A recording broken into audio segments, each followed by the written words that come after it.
Have you ever wondered if the way you sleep could actually be putting your life at risk, without you even realizing it? I know that sounds a little unbelievable, but hear me out. Every night, we spend 6 to 8 hours in one position. That's a third of our lives, just lying still. And while sleeping should be the time when your body restores itself, some sleeping habits, especially after the age of 70, can quietly do the opposite. They can slow down blood flow, reduce oxygen to the brain, and even raise your chances of developing dangerous blood clots while you're asleep. The scary part? Most people have no idea it's happening. They wake up every morning thinking they're refreshed, while their circulation has been working against them all night long. But here's the good news. A few small adjustments in how you sleep can protect your brain, your heart, and your future health. In this video, we're going to go through 5 common sleeping positions that may seem harmless but can quietly increase your risk of stroke.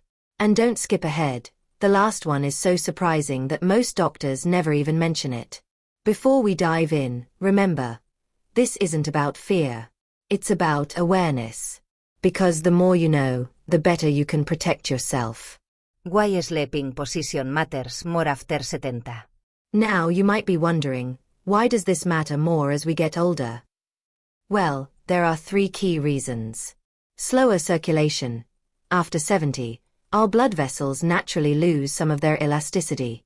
This means blood doesn't flow as quickly or as easily as it used to, especially when we're lying still for long periods. Higher clot risk. Age brings a higher chance of clot formation in veins and arteries. Combine that with hours of immobility during sleep, and you've got a situation where small clots can form without warning. Reduced oxygen efficiency. Our lungs and heart might not work quite as powerfully as they did decades ago. Certain sleeping positions can limit oxygen intake or put extra pressure on arteries, which reduces oxygen delivery to the brain, and that's a recipe for trouble. The point is, your sleeping posture isn't just about comfort anymore. It can literally shape the way your blood and oxygen move through your body at night. Number 1. Sleeping with legs tightly crossed or elevated for hours. Let's start with something many people don't even think about: what you do with your legs at night. If you're someone who sleeps with your legs crossed, or with your knees tucked tightly together, or even slightly elevated in a bent position for hours, you may be unknowingly putting your circulation at risk. Why is that? When your legs stay compressed in one position, you're restricting the natural return of blood from your lower limbs back to your heart. Instead of moving freely, blood begins to pool in the veins of your thighs and calves.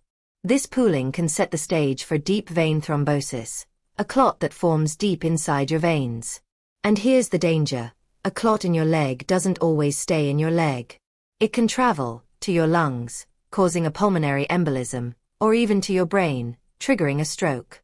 Story time. Barbara's backup call. Barbara, a sharp 74-year-old retired librarian, had a cozy bedtime habit. She loved reading in bed with her legs pulled close to her chest, sometimes even crossed, especially during cold nights. She thought it was just a relaxing way to wind down.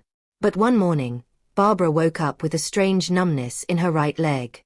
Within hours, she felt dizzy and had trouble forming her words.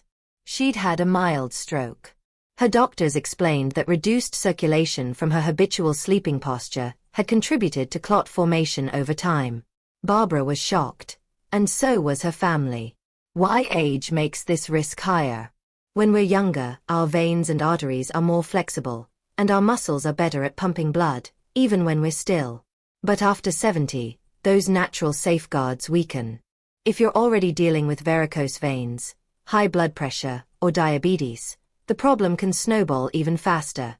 What you can do instead: sleep with a soft pillow between your knees to keep your legs slightly apart and your hips aligned. Avoid curling your legs too tightly toward your chest. If you elevate your legs for back pain or swelling, make sure it's a gentle incline from ankles to knees, not a steep bend that traps blood in your thighs. Your sleep should restore your health, not quietly work against it. Sometimes, the difference between risky and safe is just a matter of a few centimeters in leg position. Number 2. Sleeping flat on your back with no head elevation. Sleeping flat on your back might sound like the most neutral position. In fact, a lot of people, especially those who've been told it's good for posture, swear by it. But for many older adults, it can be quietly risky. When you lie completely flat with little to no head elevation, gravity isn't helping your blood flow anymore. Blood can start to pool in your upper torso and head. This raises intracranial pressure, the pressure inside your skull, and slows down circulation in the brain. And for people over 70, whose veins are already narrower or less elastic, this can mean an increased chance of a cerebral clot. Breathing matters too. Sleeping totally flat can also make breathing less efficient, especially if you have mild sleep apnea, heart issues, or lung problems. Reduced oxygen intake overnight is another silent contributor to stroke risk. Story time, George's headache mystery. George, an 82-year-old retired school principal, loved sleeping flat on his back. He believed it helped with his posture. But over the years, he began waking up groggy, with headaches that lasted until lunchtime. His doctor suggested a simple experiment. Elevate the head and upper torso slightly using a wedge pillow or 2 stacked pillows. Within days, George's headaches disappeared, and his energy returned. The right way to elevate. You don't need to sleep sitting up. Just a gentle 10 to 20-degree incline is enough to keep blood and oxygen moving smoothly. Use a wedge pillow, an adjustable bed frame, or 2 soft pillows. Avoid over-elevating, which can strain your neck or lower back. Remember, stroke risk isn't only about diet and exercise. It's also about how you spend those silent hours every night. If you found these first 2 positions eye-opening, comment, "I'm listening" down below so I know you're still with me. And if you haven't subscribed yet, this is the perfect time to do it, because in the second half of this video, we're going to cover 3 more positions that are just as important, including one that almost nobody talks about. Number 3. Sleeping curled tightly in a fetal position. For many people, curling up on their side feels like the coziest, safest way to sleep. It's how we slept as children, it's comforting, and it can help block out the world. But here's the problem. When you curl too tightly, especially after the age of 70, you could be restricting both blood flow and oxygen delivery to the brain. When your knees are drawn high toward your chest and your chin tucks deeply toward your collarbone, you're compressing the arteries in your neck, particularly the carotid arteries, which are major highways for oxygen-rich blood heading to the brain. That tight curve also puts your lungs in a slightly squashed position, reducing how much air you can pull in with each breath. Less air means less oxygen getting to the brain over the course of the night. Why age makes it worse? When we're young, the body is flexible enough to handle tight positions without much consequence. But after 70, spinal posture is often stiffer, and arteries are less forgiving. Hours of compression can add up, night after night, in ways you might not notice immediately. Helen's story. Helen, a 76-year-old who I met through a community wellness group, had always been a side sleeper. She would curl so tightly that her knees almost touched her chest. Over time, she began waking up with numb hands and occasional dizziness in the mornings. She blamed it on just getting older. But after a sleep specialist observed her posture, the solution was simple: uncoil slightly. By placing a pillow between her knees and a small cushion behind her back, she kept her side sleeping comfort without collapsing into a tight ball. Within weeks, her numbness disappeared and her mornings felt more energetic. What to do instead? Keep your knees bent gently, not pulled all the way up. Use a pillow between your knees to maintain hip alignment. Make sure your head and neck are level, not bent forward. Think of it this way: your side sleeping posture should look like you're standing upright, just turned onto your side. Number 4. Sleeping with one arm tucked tightly under your head or pillow. This is a very common habit. Maybe you grew up sleeping this way. Maybe it feels natural to prop your head on your arm. But here's the catch.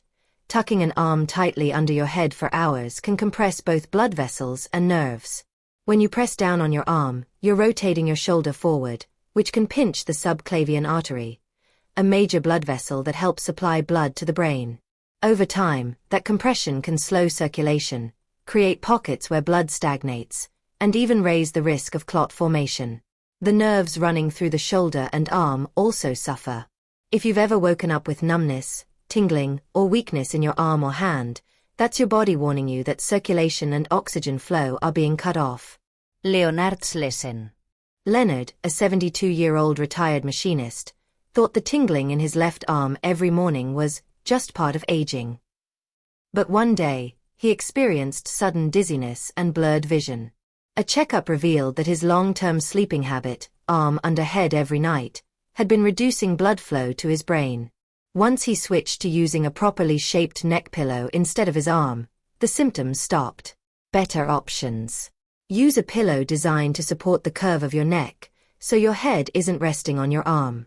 If you like the sensation of something under your head, place a small cushion above your shoulder, not beneath it.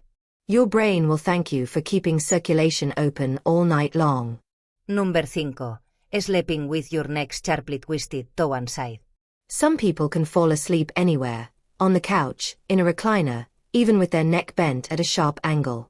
But holding your neck in an extreme twist for hours can partially block the vertebral arteries that run through your neck bones to the back of your brain. That means less oxygen-rich blood reaching the brain's most sensitive areas. Over time, this can contribute to chronic headaches, dizziness, and yes, increased stroke risk. Martha's simple fix. Martha, 79, always slept with her chin tilted toward her shoulder.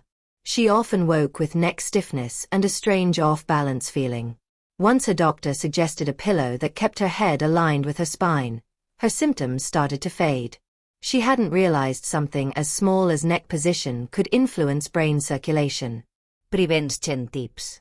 Choose a pillow that supports your neck in a neutral, straight alignment, whether you sleep on your side or back. If you tend to roll into awkward positions, use small cushions to gently block extreme twisting. Here's the truth. Sometimes the smallest habits, the ones we do every single night without thinking, carry the biggest consequences. Stroke doesn't usually come with a warning. It strikes suddenly, often when we're asleep, and it changes life in an instant. But awareness is power. By making small, intentional changes to your sleeping position, you can protect your brain, improve your circulation, and give yourself the best chance for a healthy tomorrow. Tonight, when you lie your head on the pillow, ask yourself, does this position help my brain, or hurt it? If you learned something new today, drop a comment below telling me which position you're going to change first. And if you haven't yet, hit that subscribe button and turn on notifications so you never miss important health tips like this.